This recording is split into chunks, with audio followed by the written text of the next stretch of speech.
I was standing in my kitchen, making my morning coffee, when I heard my daughter Karen's voice drifting through the open window. She was on her phone in my backyard, thinking I couldn't hear her. But at 64, my hearing is just fine. Thank you very much. Mum's getting dangerous behind the wheel, Linda. Yesterday, she took 20 minutes to parallel park at the grocery store. 20 minutes! People were honking. Karen's voice carried that tone I'd been hearing more and more lately, the one that made me feel like a burden rather than the woman who'd raised her single-handedly after her father walked out. I froze, coffee mug halfway to my lips. My sister Linda's voice crackled through the phone speaker loud enough for me to catch her response. We need to do something before she kills someone, Karen. Maybe it's time we just took the keys. Exactly what I was thinking. We'll stage an intervention. Tell her it's for her own good, for everyone's safety. She won't fight us if we present a united front.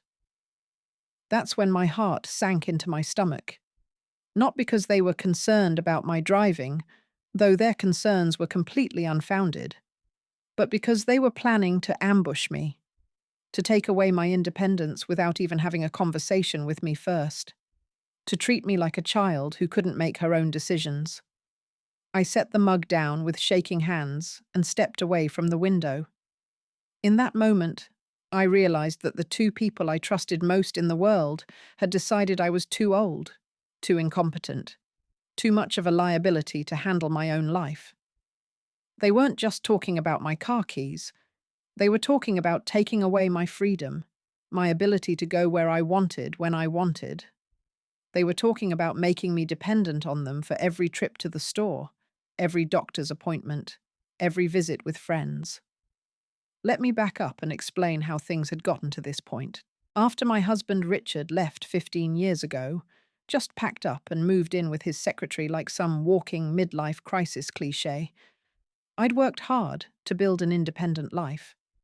I'd gone back to school, gotten my real estate license, and built a successful career helping other women navigate major life changes. I'd bought my own house, managed my own finances, and yes, driven my own car without incident for over 4 decades. Karen, my 38-year-old daughter, had always been protective, sometimes too protective. She'd married her college sweetheart, Tom, and they lived in a perfect suburban home with their 2 teenage kids about 20 minutes from me. On the surface, we had a good relationship. She called twice a week, invited me to family dinners, included me in holiday celebrations. But I'd started noticing a shift in how she talked to me over the past year. It began with small comments. "Mum, are you sure you should be driving in this rain?" Or, "Maybe I should pick you up instead of you driving over here." At first, I thought she was just being caring. But the comments became more frequent, more pointed.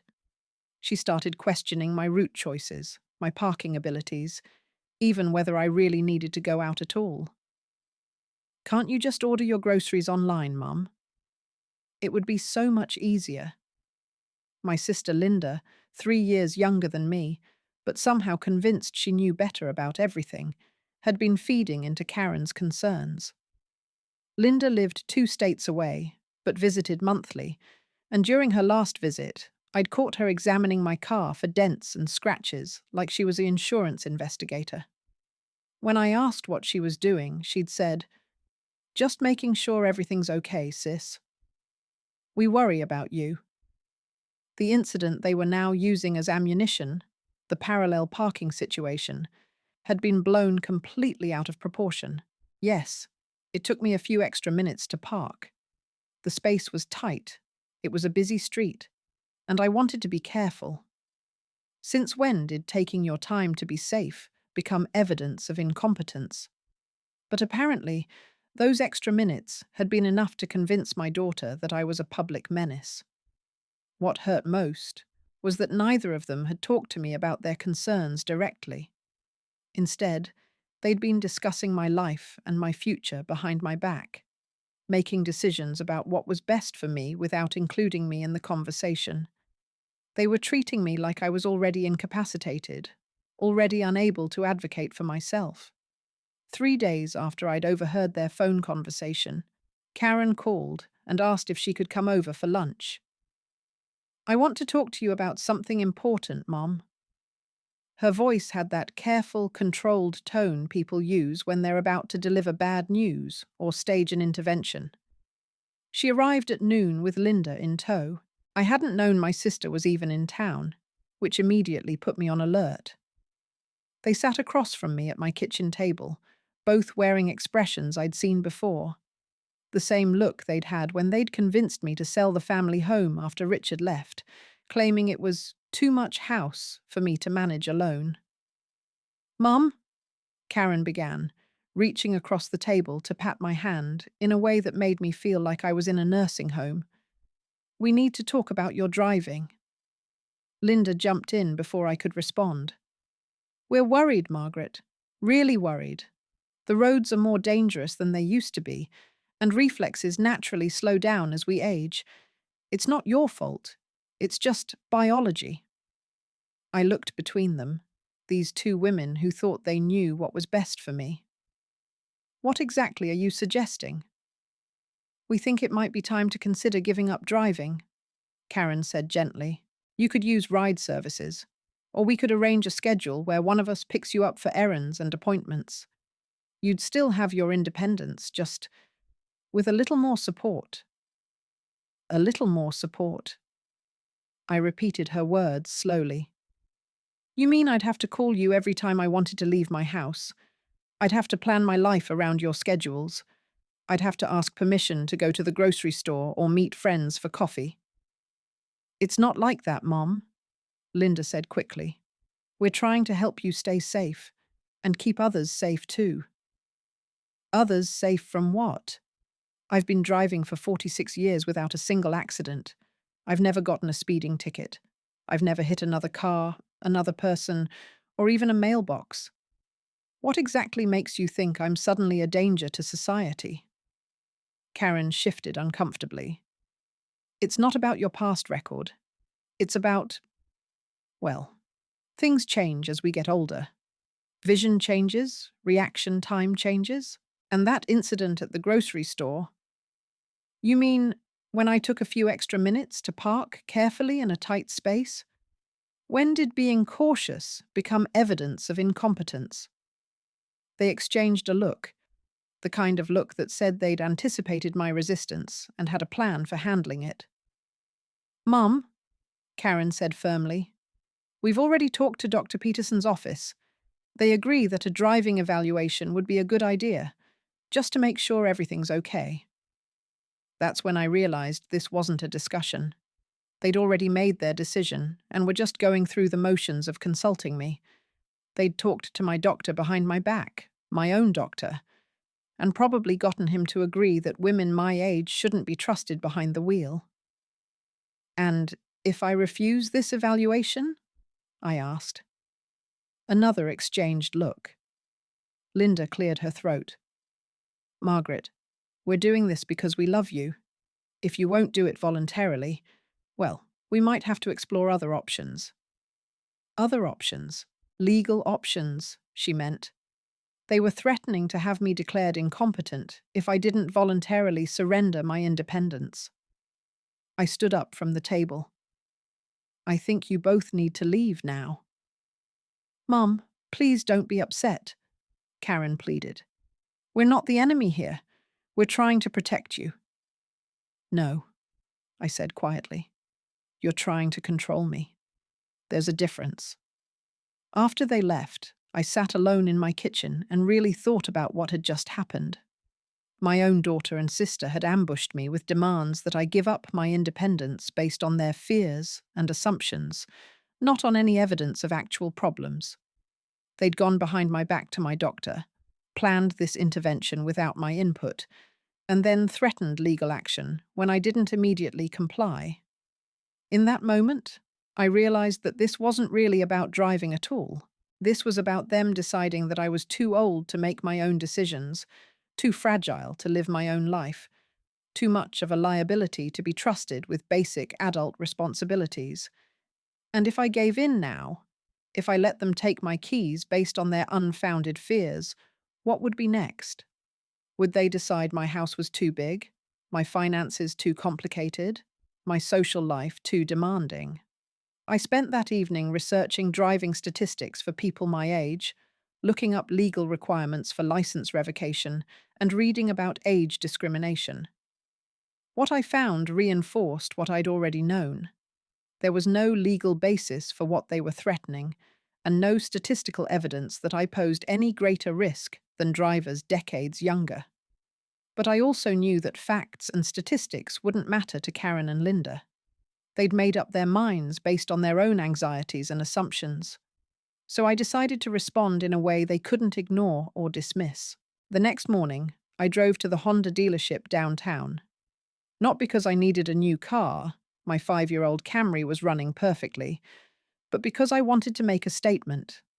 I walked into that showroom and told the salesman I was looking for something fun, something that would turn heads, something that screamed, "This woman is living her life to the fullest." He showed me a bright red Honda Civic convertible that had just arrived on the lot. It was sporty, it was eye-catching, and it was exactly the opposite of the sensible, conservative vehicle my family thought a woman my age should drive. "I'll take it," I told him. "Don't you want to take it for a test drive first? Think about it for a few days?" "I've been thinking about it my whole life," I said. "I'll take it." While the paperwork was being processed, I called my insurance agent and arranged coverage. Then I called the DMV and scheduled an appointment for a voluntary driving test. Not because I thought I needed it, but because I wanted to prove once and for all that I was a competent, safe driver. When I picked up the convertible the next day, the salesman gave me a quick tutorial on operating the top, programming the radio, and adjusting the seats. Then I put the top down, pulled out of the lot, and drove straight to Karen's house. I parked that beautiful, bright red convertible right in their driveway, top down, radio playing oldies but goodies, and honked the horn 3 times. Long, cheerful honks that said, "Look what your supposedly incompetent mother just bought." Karen came running out of the house like there was an emergency, took one look at me sitting in my new car, and her jaw literally dropped. "Mum, what is this?" "This," I said, adjusting my new sunglasses, "is my response to your intervention." "You bought a convertible?" "I sure did. Paid cash for it, too. Figured if you're going to try to take away my driving privileges, I might as well drive something fabulous while I still can." Tom came out to see what the commotion was about, followed by their teenage kids, Emma and Jake, who immediately started circling the car with obvious admiration. "Grandma, this is so cool," Emma said, running her hand along the sleek hood. "It's like a movie star car." "That's exactly what I was going for, honey." Karen was sputtering. "Mum, this is ridiculous. You can't just buy a sports car to prove a point." "Watch me," I said, revving the engine slightly. "In fact, I'm thinking of taking a road trip. Maybe drive down the coast, stop at some beach towns, see the country from ground level instead of 30,000 feet." "You are not driving to the coast by yourself." "Karen, sweetheart," I said, keeping my voice calm and pleasant. "I'm a grown woman. I've been making my own decisions for 6 decades. I don't need your permission to buy a car or take a trip." Jake was examining the interior. "Grandma, this has Bluetooth and everything. It's got more features than Mom's minivan." "That's because your grandmother apparently thinks she's 25 again," Karen snapped. "No," I corrected her. "I think I'm 64 and still capable of living my life on my own terms." I stayed for another 10 minutes, chatting with the kids about the car's features and watching Karen get more and more frustrated. When I finally backed out of their driveway, I waved cheerfully and called out, "I'm going to the grocery store. If I'm not back in an hour, don't send a search party. I might have stopped for ice cream." The phone started ringing before I even got home. Karen called twice, Linda called 3 times, and even Tom left a voicemail saying we should all sit down and talk about this rationally. I ignored the calls and went about my normal routine. I drove to the grocery store. And yes, it took me a few extra minutes to parallel park because I was being careful with my beautiful new car. I drove to the library, to the bank, to the post office. I ran every errand I could think of, just because I could. Every time I got behind the wheel, I thought about how close I'd come to losing this freedom. That evening, Linda showed up at my door unannounced. I could see through the window that she was upset. Her face was red, and she was pacing back and forth on my porch like she was gearing up for a fight. "Margaret, we need to talk," she said the moment I opened the door. "About what, Linda?" "About this ridiculous stunt you're pulling. Karen is beside herself. She thinks you've lost your mind."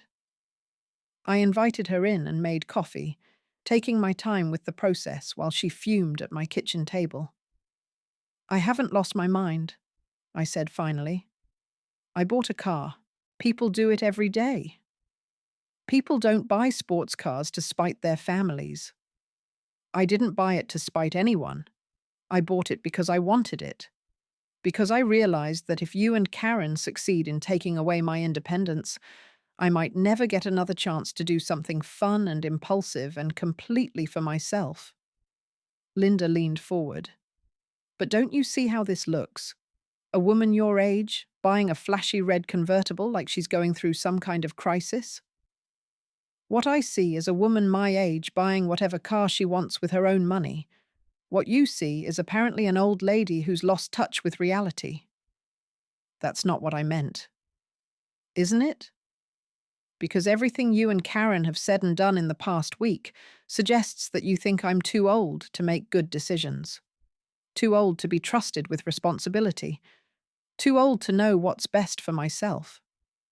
Linda was quiet for a moment. Then she said, "We're just worried about you." "No, you're worried about yourselves. You're worried about what people will think if something happens while I'm driving. You're worried about potential liability. You're worried about having to deal with the consequences of my choices. But you're not actually worried about me. You're worried about managing me. That's not fair, isn't it? When's the last time either of you asked what I wanted before deciding what was best for me?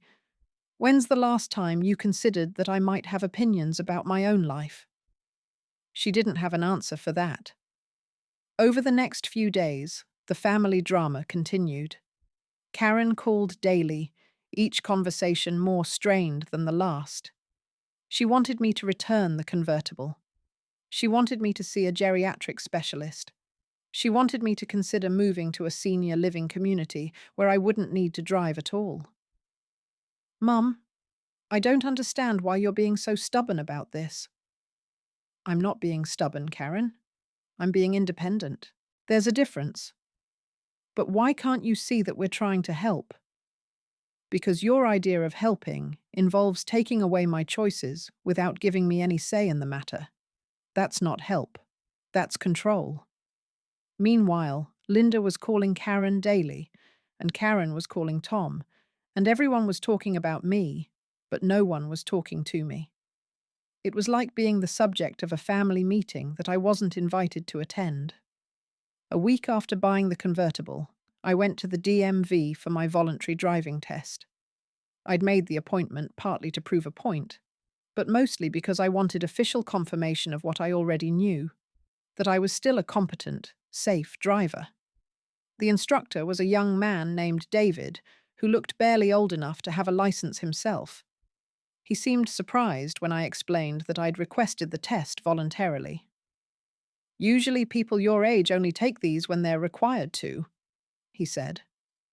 "Well, I'm not usually people," I replied. We went through the vision test, the written test covering current traffic laws, and then the actual driving test. I parallel parked, successfully on the first try, merged onto the highway, navigated through a school zone, and handled a 3-point turn in a tight space. David checked off boxes on his clipboard and made notes I couldn't see. How did I do? I asked when we returned to the DMV parking lot. You passed with flying colours, ma'am. Your vision is excellent, your knowledge of traffic laws is current, and your driving skills are well above average for any age group. Above average? Yes, ma'am. You're more careful and observant than most drivers I test. You check your mirrors regularly, you maintain appropriate following distance, and you signal well in advance of turns. Honestly, I wish all drivers were as cautious as you. He handed me a certificate showing that I'd passed all portions of the driving evaluation with high marks. I folded it carefully and put it in my purse, right next to my registration for the red convertible. That afternoon, I drove to Karen's house again. This time, I parked on the street and walked up to the front door like a normal visitor. When she answered, I handed her the certificate without saying a word. She read it twice before looking up at me. You took a driving test? Voluntarily. I wanted to put this nonsense to rest once and for all. But Mom? Karen? I passed with what the instructor called flying colours. My vision is excellent, my reflexes are normal, and my driving skills are above average for any age group. There is no objective basis for your concerns about my driving. She stared at the certificate like it was written in a foreign language. This doesn't change anything. Tests don't measure everything. What would change your mind? What evidence would you accept that I'm still capable of making my own decisions?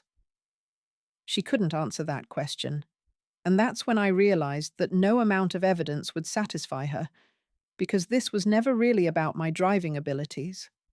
This was about her need to feel like she was taking care of me, even if I didn't need or want that kind of care. 2 weeks after the driving test, Karen called and asked if she could come over to talk.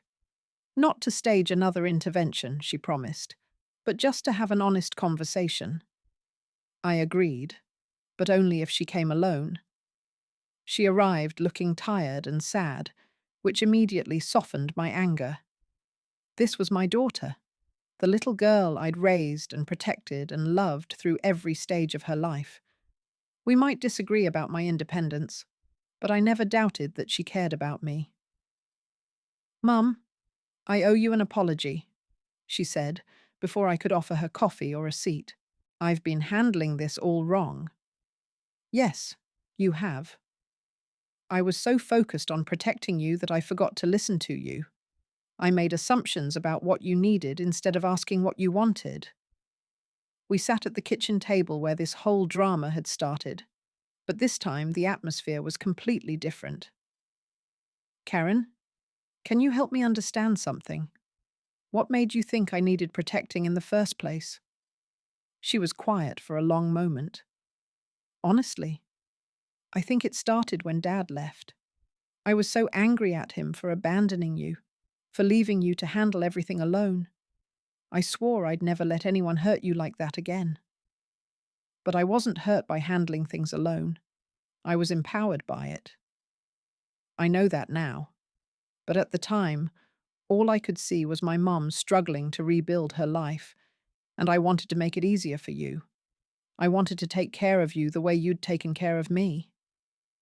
Taking care of someone doesn't mean making their decisions for them. I know, and I'm sorry.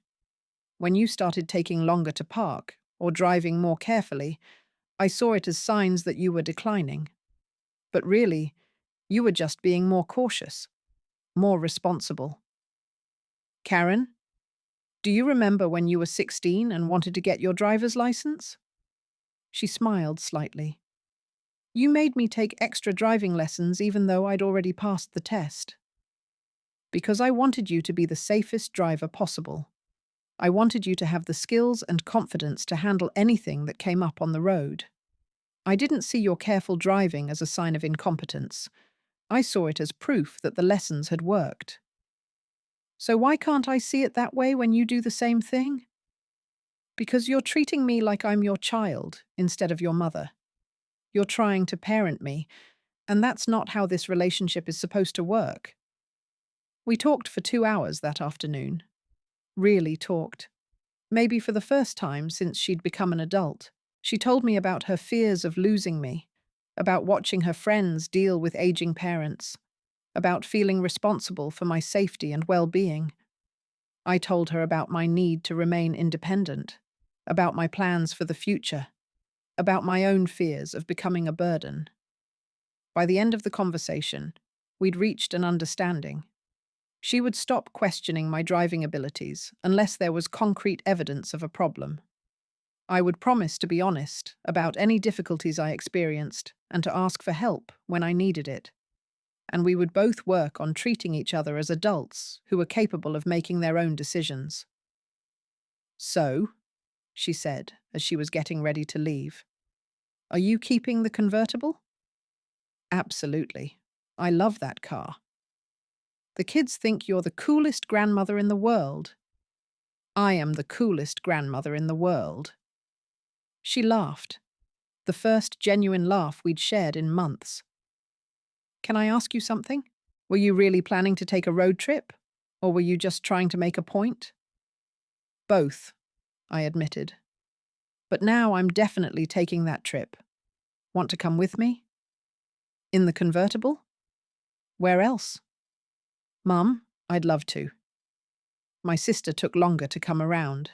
She called the day after my conversation with Karen, clearly expecting me to have returned the convertible and agreed to give up driving. "Karen told me you two worked things out," she said carefully. "We did." "And you're still keeping the car?" "I am." "Margaret, I think you're making a mistake. Just because Karen has decided to enable your reckless behavior doesn't mean—" I hung up on her. For the first time in my adult life, I hung up on my sister in the middle of a conversation. She called back immediately. I didn't answer. She called again an hour later. I didn't answer. The next day, she showed up at my house unannounced, ready for a fight. I opened the door, looked at her standing on my porch with her hands on her hips and her mouth set in a grim line, and realized that I was done being lectured by people who thought they knew better than I did about my own life. "Linda, unless you're here to apologize for trying to manipulate me into giving up my independence, I don't think we have anything to discuss." "Margaret, you're being ridiculous."